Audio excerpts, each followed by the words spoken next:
다 같이 기도하겠습니다. 사랑의 하나님, 감사합니다. 오늘 또 우리들을 주님의 자녀로 불러주시고 함께 모여 예배하기 어려운 때 온라인을 통해서 주님을 예배할 수 있게 하시니 참으로 감사드립니다. 주님, 이 시간 우리가 각자의 삶의 자리에서 마음을 모아 예배할 때 주님께 영광이 되는 예배 자리가 되게 하여 주시옵소서. 주님이 함께 하심으로 이 예배가 더욱더 큰 주님께 영광이 될 수 있도록 주님께서 인도하여 주시옵소서. 주님, 우리의 삶을 돌아보면 우리의 연약함과 부족함을 고백하지 않을 수 없습니다. 하나님을 사랑한다 고백하면서도 하나님과의 교제는 우리의 삶의 우선순위에서 많이 밀려나 있었습니다.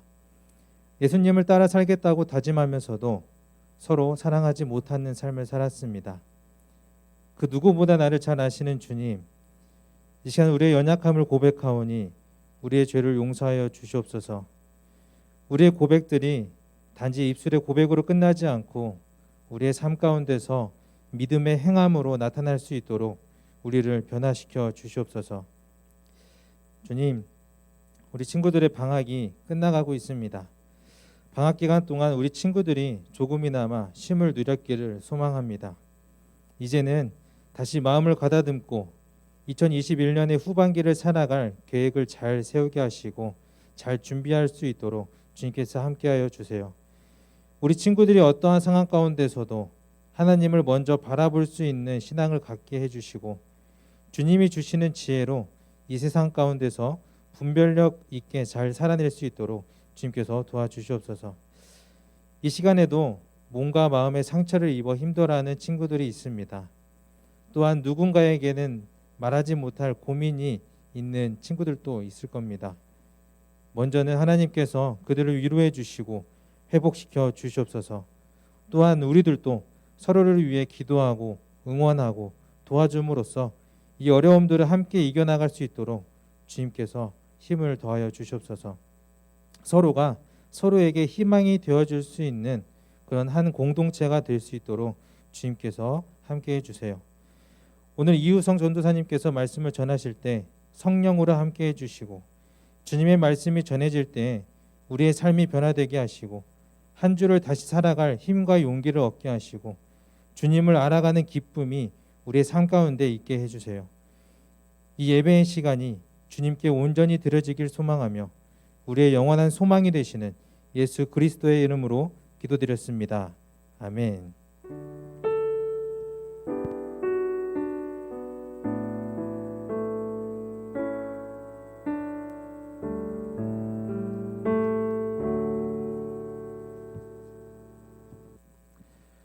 오늘 우리에게 주신 하나님 말씀은 민수기 11장 11절에서 17절의 말씀입니다.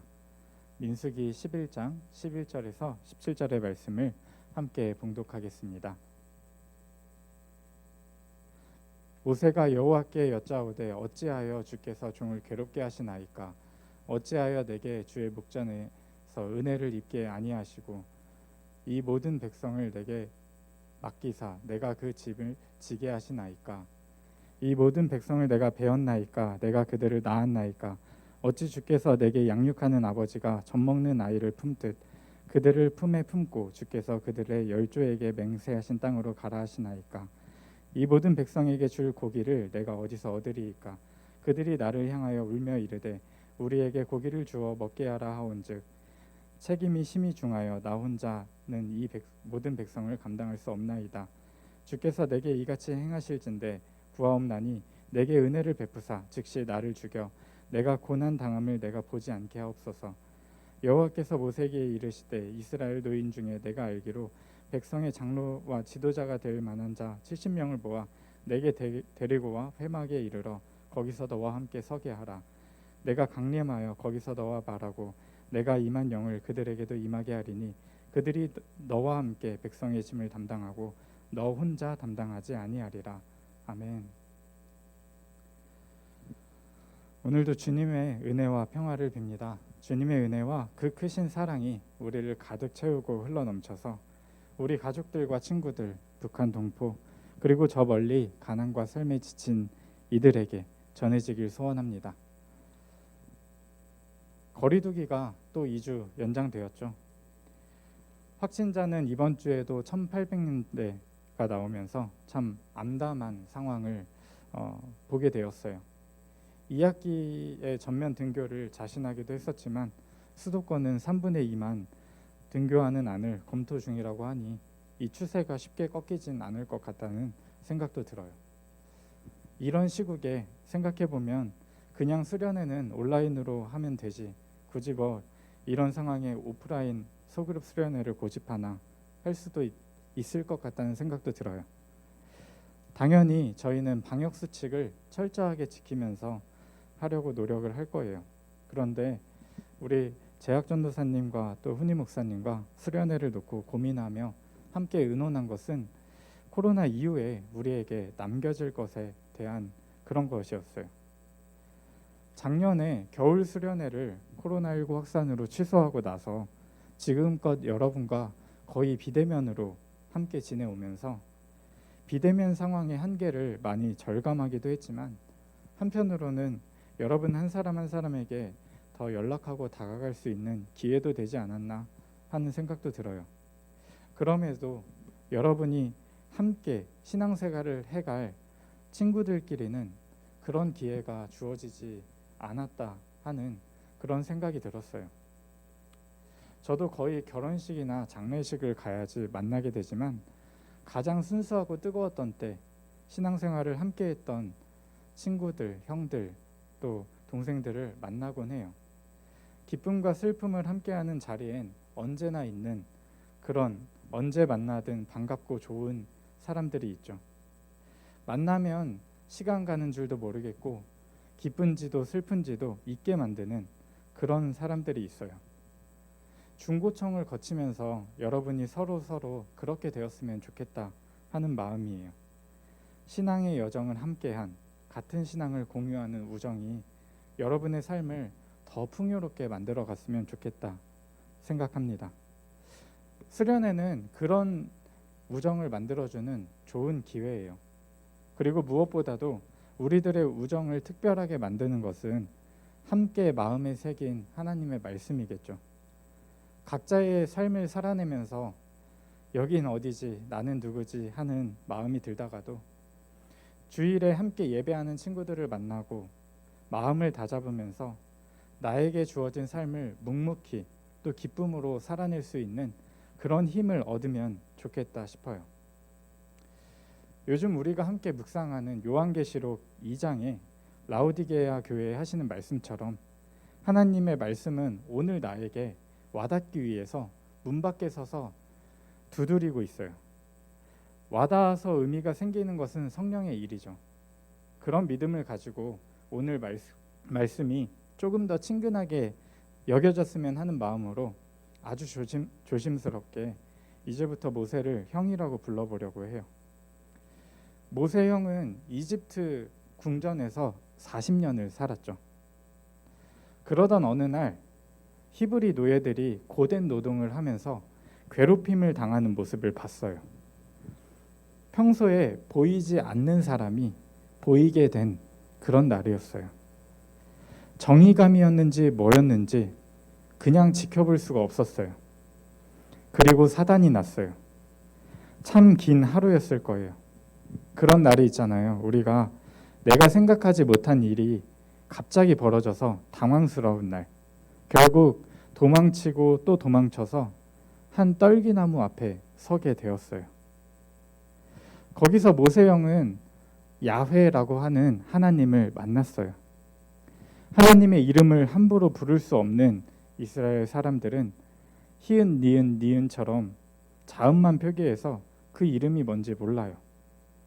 우리 성경의 여호와는 주라는 뜻의 히브리어 아도나이를 모음만 붙여서 만든 소리예요. 이 모음이 동사로 쓰일 때는 영어로는 비동사랑 뜻이 같은데요. 우리 성경에는 나는 스스로 있는 자다라고 나와 있지만 어떤 학자는 나는 너를 너가 되게 하는 자다라고 해석을 했어요. 저는 그 해석이 와닿았어요. 상상을 해보면 모세가 궁전에서 살면서 많은 부와 지위를 가지고 살았겠지만 그런진 모르겠지만 행복했을까 하는 그런 생각을 해봤어요. 왜 우리가 돈을 많이 벌려고 하는 목적 중에 하나는 유사 전능성이 있다라고 하잖아요. 거의 돈을 가지게 되었을 때 하나님과 같이 될 수 있는 전능한 능력을 가지게 되는 거죠. 그런데 전능과 비슷하지만 전능하지 않을 때 우리 안에 어떤 공허함 같은 것이 찾아오게 돼요. 박탈감 같은 게 찾아오게 돼요. 우리와 같은 인간인 모세형도 그랬을 거예요. 사람이기에 갖는 마음, 그런 마음에는 빈 공간이 하나 있었겠죠. 궁전에 살면서도, 파라오의 아들로 살면서도 나는 누구인가, 어떻게 살아야 하나 하는 생각을 모세형이 했었을 것 같아요. 아무튼 모세형은 나를 나되게 하는 하나님을 만나서 그 하나님과 교제 속에서 당면한 문제를 보게 되었어요. 그게 뭐였을까요? 자신이 보려고 노력하지 않으면 보이지 않았던 사람들, 소외된 사람들, 히브리 사람들이었죠. 그리고 그들의 얼굴에 서린 자신의 얼굴, 자신의 뿌리를 보게 되었어요. 모세형은 소외되었던 히브리 노예들의 얼굴에서 자신의 모습을 보게 되었어요. 보이지 않는 사람들이 보이게 된 것, 그게 모세형이 모세형으로 사는 것의 시작이었어요. 우리가 지금 이 사회를, 이 시대를 소비 사회라고 하잖아요. 이 소비 사회라는 거는 쉽게 말하면은 이전에 산업 사회를 전제로 한 말인데요. 그 산업 사회에서는 일을 할 수 있는 사람이 존중을 받았어요. 일할 사람이 필요하니까. 그런데 소비 사회로 넘어왔다는 거는 일할 능력이 있는 사람이 존중받는 사회가 아니라 소비할 수 있는 능력이 있는 사람이 존중받는 사회예요. 다시 말하면 일할 사람은 많이 필요 없고 소비할 수 있는 능력만 존중받는 사회죠. 가끔 고등부 친구들이랑 얘기하다 보면은 저는 꿈이 돈을 많이 버는 거예요 라고 말을 할 때 그거를 나쁘다 좋다라고 같이 판단할 게 아니라 우리가 살아가는 사회가 소비 사회이기 때문에 당연한 거다라고 저는 받아들이곤 해요. 그런데 바우만이라고 하는 사람은 이런 말을 했어요. 소비 사회에서 노동윤리의 압박을 받는 가난한 사람들이 자기의 모습을 전혀 드러내지 않고 있다고 해요. 어려운 얘기를 했는데요. 다시 말하면 우리 눈에 보이지 않는다는 거예요. 돈을 쓸 수 있는 능력이 없는 사람들이 우리 눈에 보이지 않는 사람들이 되었어요. 이전에 우리 사회에서 큰 충격을 준 송파 세모녀 사건이 있었어요. 스스로 목숨을 끊은 세 모녀가 정말 죄송합니다 라고 하는 메모를 남겨놨어요. 그리고 그 유서와 함께 식탁에 70만 원을 남겨두었는데 그거를 집세와 공과금으로 써달라고 했어요. 더 이상 살 수 없어서 죽음을 선택하면서도 사회를 향해서 아무것도 요구할 수 없었던 있어도 없는 사람들, 보이지 않는 사람들, 그 세모녀는 우리 사회의 비존재였어요. 능력 있는 사람은 그만한 대가를 받아야 한다라고 말을 하는 이 시대의 공정 이면에는 그럴 능력이 없는 사람에 대한 배려는 전혀 없죠. 사회에 도움을 청하는 것만으로 쓸모없는 사람으로 여겨지는 것과 같고, 그래서 이들이 선택하는 삶은 보이지 않는 삶, 아무것도 요구하지 않는 삶이었어요.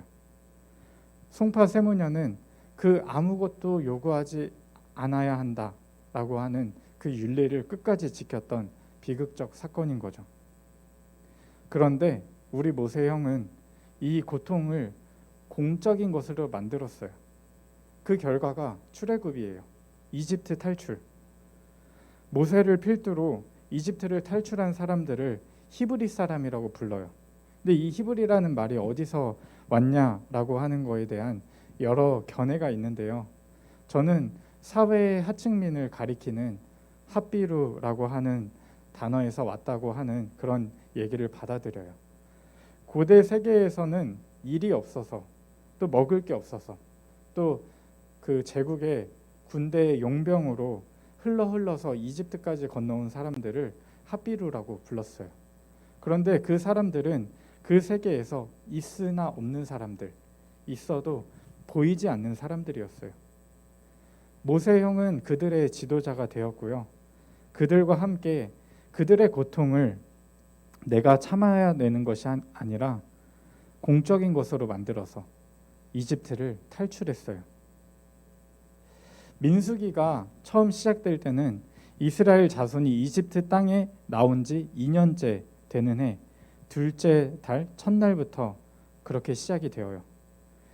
주님께서 시내 광야의 회막에서 모세에게 말씀을 하시는데 제일 먼저 하시는 말씀이 숫자를 세어보라고 해요. 숫자를 세어보아라. 이스라엘 모든 사람들을 각 가문별로 가족별로 조사해봐라. 그게 무슨 말일까요?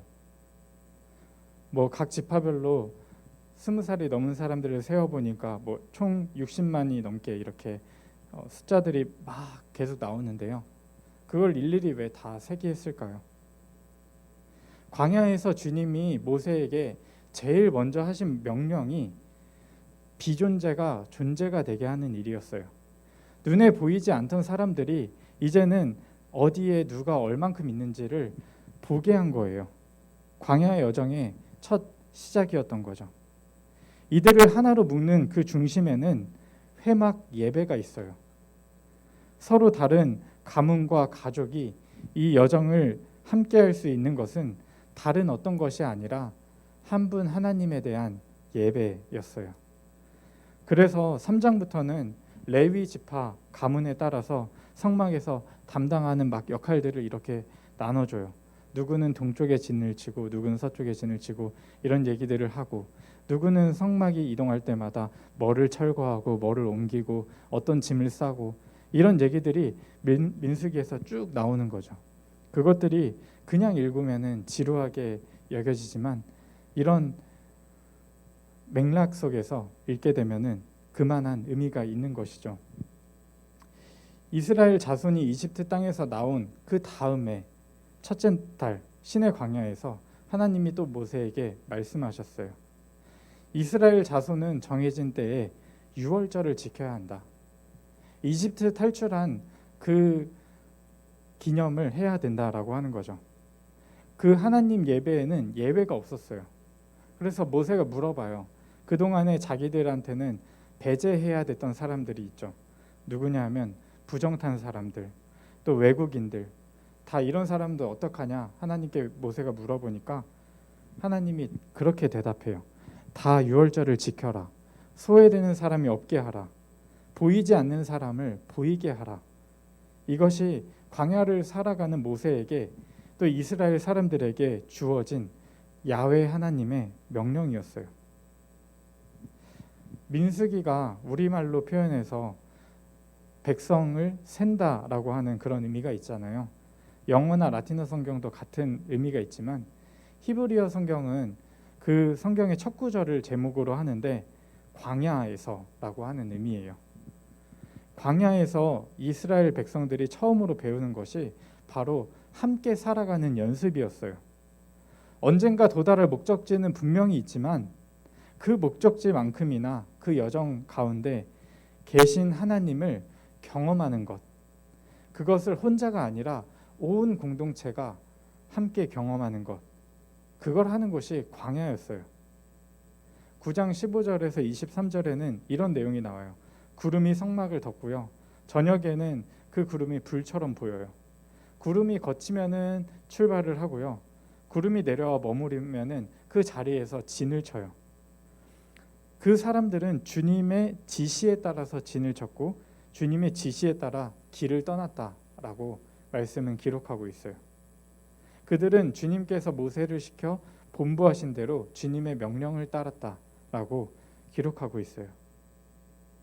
우리의 삶의 여정이 그런 거죠. 하나님이 머무시는 곳에 머물고 가야 할 때 또 가고 하는 것과 같이요. 10장에서는 나팔 신호를 만들어요. 제사장이 부는 나팔 신호인데 두 개를 한꺼번에 길게 불면은 모든 회중이 모이고 또 하나만 길게 불면은 각 지파의 리더들이 나와라, 이런 신호들을 만들어요. 이제 신호들도 만들고 규칙들도 만들었으니 광야 여정을, 광야 살이를 시작해야겠으니 모세 형은 지도자로서 아주 특출난 사람을 찾아가요. 누구였냐면은 모세 장인의 아들, 형님 정도 되겠죠. 호밥에게 가서 부탁을 해요. 우리가 이제 주님께서 우리에게 주시겠다고 약속하신 곳으로 떠나려고 합니다. 우리와 같이 길을 떠나주세요 라고 얘기를 해요. 주님께서 우리에게 잘해 주시겠다고 합니다. 우리가 장인어른네 가족을 잘 대접해 드리겠습니다. 근데 이 형님 호밥이 나는 못 간다, 나는 내 친척들에게 가겠다라고 대답을 해요. 그래도 모세는 끈질기게 호밥을 설득을 해요. 제발 우리만 버려두지 마세요 하면서 광야에 어디에 진을 쳐야 할지 장인어른네만큼 잘 아는 사람이 없습니다. 우리의 길 안내자가 되어줘야 합니다. 그런 얘기를 해요. 모세 형이 이렇게 질척이면서까지 한 사람을 끌어들이는 이유는 모세 형이 어느 집에 장가들었는지를 잘 생각을 해봐야 돼요. 요즘으로 치면 베두인인데요. 혹시 나중에 이스라엘이나 요르단을 여행할 기회가 생기면 보게 될 거예요. 어떤 텐트 같은 거를 치고선 동물들을 데리고 다니는 하얀 옷을 입은 사람들이 있어요. 그 사람들은 아직도 광야에 살고 있는데요. 우리 흔한 말로 하면은 광야 1티어예요. 1티어예요. 그때부터 지금까지 광야를 지키는 사람들, 정착해 살지 않고선 떠돌아다니는 사람들, 그러니까 이 광야 여정에 꼭 필요한 사람이었죠. 모세가 하나님을 못 믿어서가 아니라 하나님께서 인도해 주시는 길을 따라가는데, 함께 공동체를 세워가는데 꼭 필요한 사람이었기 때문에 그렇게 설득을 했던 거죠. 이제 광야 전문가까지 포섭을 했으니 정말 광야 여정이 시작되어야겠죠. 그런데 난관에 봉착한 것은 엄한 곳이었어요. 오늘 우리가 함께 본 11장의 1절에서 3절에 백성들이 불평을 해요. 내가 이러려고 이집트에서 나왔나 하는 거죠. 주님께서 듣고 노하셔서 그들 가운데 불을 놓아서 그 진 언저리를 태워버렸다라고 기록을 하고 있어요. 백성은 모세형을 부르고 모세형은 주님을 부르고 그렇게 이 사건이 일단락되었어요. 말 그대로 일단락이었지 불평은 전염병처럼 퍼졌어요. 이스라엘 자손 가운데 섞여 살던 무리들이라고 표현이 됐는데 그 사람들이 먹을 것 때문에 탐욕을 품었어요. 불평은 이스라엘 자손에게서 시작된 것은 아니었지만 계속해서 전염되어 나갔죠. 우리가 살면서 소망을 갖게 하는 것보다 그거에 비해서 절망하게 만들고 나락에 빠지게 만들고 그런 게 너무나도 쉬워요. 심지어 그거는 전염성까지 강해요. 그러자 이스라엘 자손들이 그 전염성 강한 불평을 받아들여서 또 얘기하죠. 누가 우리에게 고기를 줄까? 이집트에서 생선 공짜로 먹던 게 기억에 생생한데 그 밖에도 오이와 수박, 부추, 파, 마늘 이런 게 눈앞에 선한데 이제 우리 눈에 보이는 거라고는 만나밖에 없으니 입맛이 떨어졌다라고 얘기해요. 상상해 보면 만나는 진짜 무맛이죠. 아무 맛도 안 나는 거예요. 그래서 밤이 되었을 때 백성들이 가족별로 자기 장막에서 우는 소리가 들렸대요. 주님께서는 이 일로 대단히 노하셨고 모세는 그 소리를 여기저기서 듣고 다니면서 걱정이 태산 같았다라고 세번역 성경은 기록하고 있어요. 하나님과 세상 사람들 사이에 서는 삶, 그것이 모세형이 직면한 자신의 삶이었는데요. 그 사이에서 걱정이 태산 같았어요. 하나님은 하나님의 뜻이 이 땅에 이루어져야 하는 입장이고 이 사람들은 계속해서 불평하고 정말 말도 듣지 않는 상황이고 그래서 모세는 이런 식으로 말을 해요. 어찌하여 주님께서는 주님의 종을 이렇게도 괴롭게 하십니까? 어찌하여 저를 주님의 눈밖에서 벗어나게 하십니까? 이 모든 백성을 왜 저에게 짊어지우십니까? 저 혼자 감당을 할 수가 없습니다. 제게 주어진 삶이 너무 무겁습니다. 차라리 저를 죽게 해주세요. 불타는 떨기나무 같이 가슴 벅차게 하나님을 만났어도 민족 해방과 약속의 땅에 들어가는 분명한 소명을 받았어도 그 여정은 이와 같은 탄식이 따르기 마련이었어요. 그것도 꽤 자주요. 광야와 같은 우리의 삶의 여정에 하나님이 나를 지으셨다라고 하는 분명한 정체성과 또 보이지 않는 사람들을 보이게 하는 하나님 나라를 이 땅에 세워가야 한다라고 하는 분명한 소명이 우리에게 있다라고 해도 그 여정을 채우는 하루하루는 이와 같이 탄식하게 되는 날이 꽤나 있을 거예요. 그런데 이게 기도죠. 시편을 보면 신앙인의 가득한 탄식과 원망을 볼 수 있어요. 거기에 대해서 우리 주님은 이렇게 대답을 하셔요. 이스라엘 장로들 가운데서 내가 백성의 장로들 또는 지도자라고 말할 수 있는 사람들 70명을 나에게 데려와라. 너는 그들을 데리고 회막으로 와서 그들과 함께 서라. 내가 내려가 거기에서 너와 말하겠다. 그리고 너에게 준 영을 그들에게도 나누어 주어서 백성 돌보는 짐을 그들이 너와 함께 지게 하겠다. 그러면 너 혼자 애쓰지 않아도 될 것이다. 무려 70명을 데리고 오라고 하셨어요. 그리고 다른 어떤 곳이 아니라 회막에 와서 함께 서라고 하셨어요. 하나님 앞에 함께 서라는 거죠. 같은 영을 주시고 하나님의 백성을 돌보는 짐을 같이 지게 하겠다. 그렇게 하셨어요. 그러면 혼자서 애쓰지 않아도 괜찮아 라고 해요. 모세형은 그렇게 홀로의 사막을 건넜어요. 인생은 나 홀로인 줄 알았고 뭐든 홀로 해내야 하는 줄 알았어요. 그런데 하나님 앞에서 같은 영을 받고 살아가는 사람들을 주님께서 허락해 주셨다라고 해요.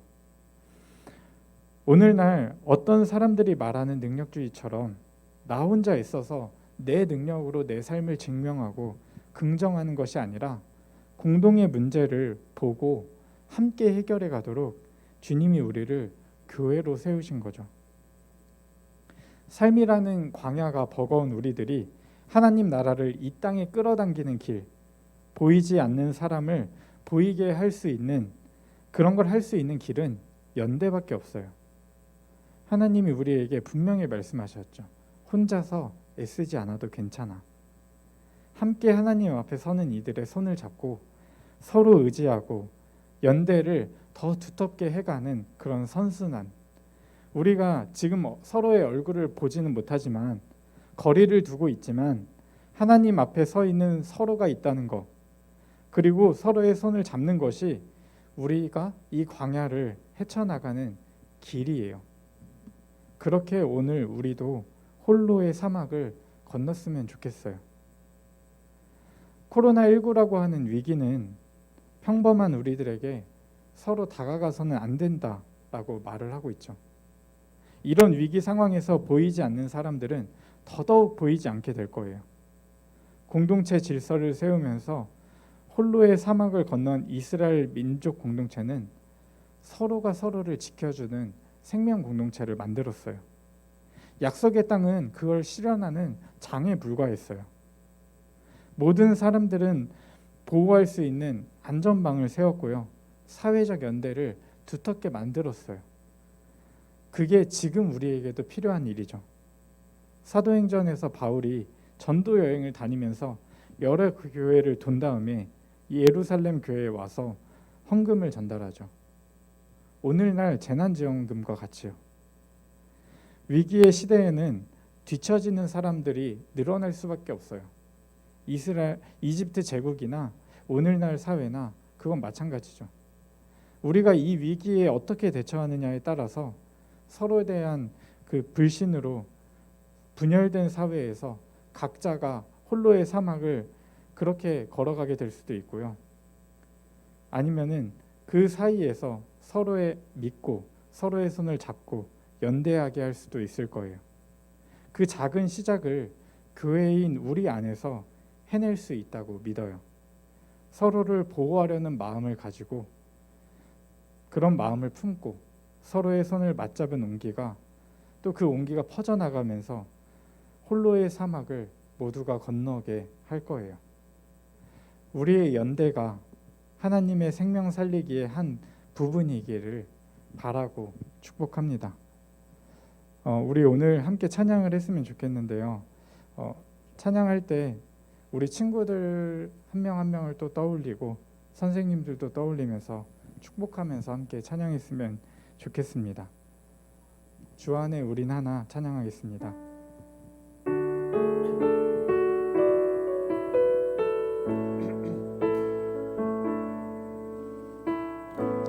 주 안에 우린 하나 모습은 달라도 예수님 한 분만 바라네. 사랑과 선행으로 서로를 격려해 따스함으로 보듬어 가리. 주님 우리 안에 함께 하시니 형제 자매의 기쁨과 슬픔 느끼네. 내 안에 있는 주님 모습 보네. 그분 기뻐하시네.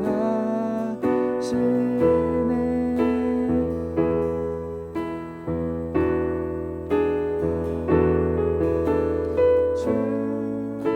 우리를 통해 계획하시니 부족한 입술로 찬양하게 하시니. 주님 우리를 통해 계획하시니 너를 통해 하실 일 기대해. 주 안에 우린 하나 다시 한번 찬양하겠습니다. 주 안에 우린 하나 모습은 달라도 예수님 한 분만 바라네. 사랑과 선행으로 서로를 격려해 따스함으로 보듬어 가리. 주님 우리 안에 함께 하시니 형제 자매의 슬픔 느끼네. 내 안에 있는 주님 모습 보네. 그분 기뻐하시네.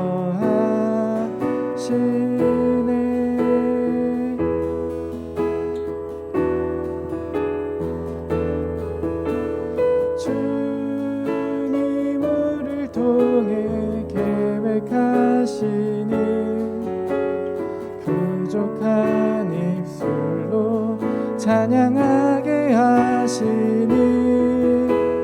주님 우리를 통해 계획하시니 너를 통해 하실 일 기대해. 너를 통해 하실 일 기대해. 너를 통해 하실 일 기대해. 기도하겠습니다. 사랑의 주님, 사랑과 선행으로 우리가 서로를 격려하고 서로의 손을 잡은 따스함으로 우리가 서로를 또 보이지 않는 사람들을 보듬어가는 우리들 교회들이 되게 해주세요.